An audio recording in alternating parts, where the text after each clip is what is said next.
Before his disastrous event about innovation in Pennsylvania, Donald Trump gave an interview to Fox News and blurted out stunning lies and had visible short-circuiting of his brain. Trump is now describing an American economy that exists only in one place, his own head. Ever hear the phrase, a legend in his own mind? An economy that exists only in his own mind. Stock buybacks have supposedly been banned. Factories are springing up everywhere. And somehow nobody interviewing Trump ever bothers to ask for a single example. Listen to this. Where you wait a week or maybe less, and we're going to have that very soon. You're going to nudge the CEOs? Well, they've been nudged. Oh, they've been nudged. And, you know, one thing, speaking of your show, and your show is great, by the way, and you are, and so you know exactly what I'm talking about. Some of these companies are spending tens of billions of dollars on stock buybacks. They're not allowed to do that anymore.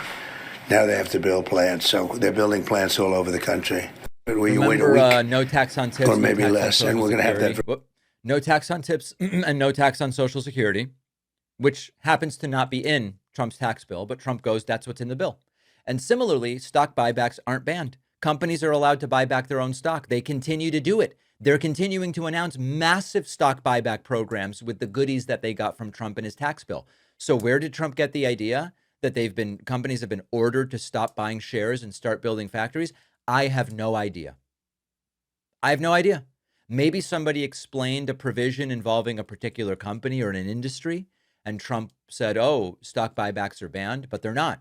And then Trump has been repeating now for a year and a half, almost 2 years, that companies are suddenly building plants and factories all over the country because Trump told them to.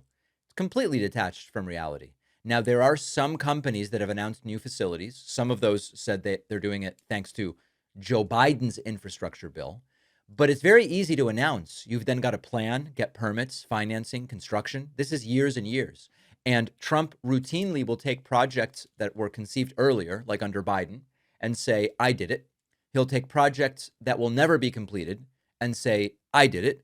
And he'll take corporate spending that was on track to happen anyway and say, I did it, and say these are all personal accomplishments.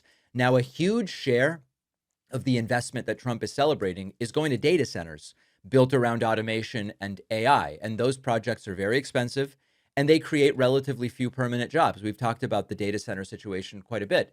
And meanwhile, the facilities that his administration is expanding most aggressively are ICE detention centers to imprison thousands of people as part of a mass deportation campaign that we were told would go after violent criminal illegals and is just sweeping people up. First, really quick, a word from our sponsor. Let's say you just finished a business call or a meeting. You think you caught all of the important parts, and an hour later, your notes are scattered and you don't remember exactly what was said. The Plod Note Pro is designed exactly for that gap between I heard something, I'm going to need to use it later. It's about the size of a credit card, thin enough to slide into a wallet, attaches magnetically to the back of my phone. For a call, an interview, a meeting, talking through ideas out loud, I can hit record once, stay focused. Plod will transcribe the audio, separate the speakers, summarize the key points, and then convert them into action items. I can also search and interact with everything later using the Ask Plod feature. Unlike my phone, Plod also has up to 50 hours of battery life. It has enterprise-level privacy and security standards. So go to plod.ai/Pakman and use the code Pakman for 10% off all products. The link is in the description. Now back to the video. Trump on Iran. They're nasty, but trust me, they really want to make a deal. And you came to the conclusion that you couldn't negotiate with the IRGC. Does that mean that you might wipe them out like you did ISIS? Yeah, it does. We will see what's happening. We received a call just as I was coming here.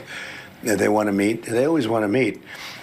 But, this should have been done by other presidents for many years, for 47 years, but really a lot longer than that, and it wasn't. And I never understood why, but now I do.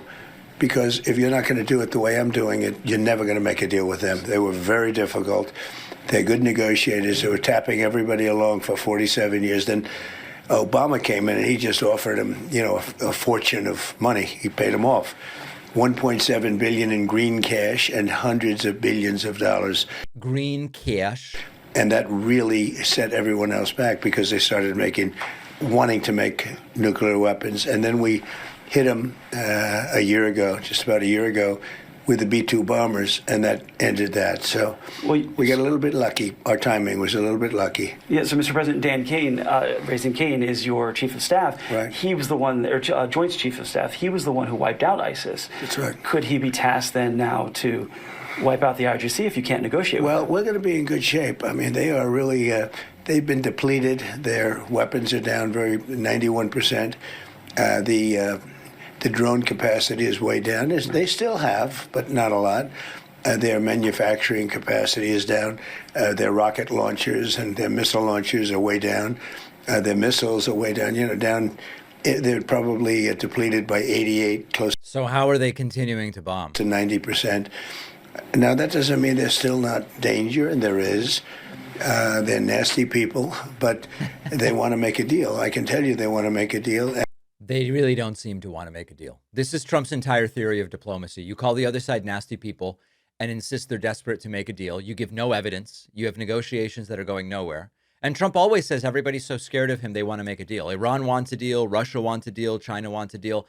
It's perpetually moments away. It's been moments away for 21 weeks at this point. And then months pass, years pass, and we don't get the promised result. He needs the audience to believe that every foreign government is scared of him and privately begging for his approval, because that protects him from having to explain what is the actual strategy, because there really is no strategy. Finally, the Fox interviewer says, "Oh, your face is going to be on a coin." And Trump goes, "Yeah, I was so surprised by it. It's very cute." Yeah. One last quick one. Your face is now going to be on a coin, it looks like, from the Treasury Department? Yes. What do you think about that? Well, I was very honored. It's cute. Not a bad picture, but it's very cute. They gave me a coin. That's very unusual from what I understand. A gold coin. A gold coin and a silver coin. It was very unusual, but I was honored by it. Did you notice something interesting? The most genuinely engaged Trump is during the entire interview is when he's asked about his picture on a gold coin. Ask him about Iran, and he goes, "Yeah, I don't know. I mean, they're desperate. I'm not sure." Ask him about the economy, and he goes, "Well, stock buybacks are banned." No, they're not. Iran, they're nasty people. And tell him his face is going to be on a coin, and suddenly he has thoughts about the picture. He finds it cute. He's honored. He wants everybody to know it's not bad. This is really a window into Donald Trump's priorities. Policy is vague. It's confused. It's fictional. It's made up. Personal tributes command his full attention. And the presidency is increasingly one big award ceremony. FIFA gave me the Peace Prize. They're putting my signature on bills. They're putting my face on a coin. They're putting my name on the Kennedy Center. If half of it or 75% of it is canceled because it's illegal or violates policy, he doesn't care. This is the presidency under Donald Trump. What a humiliating state of affairs.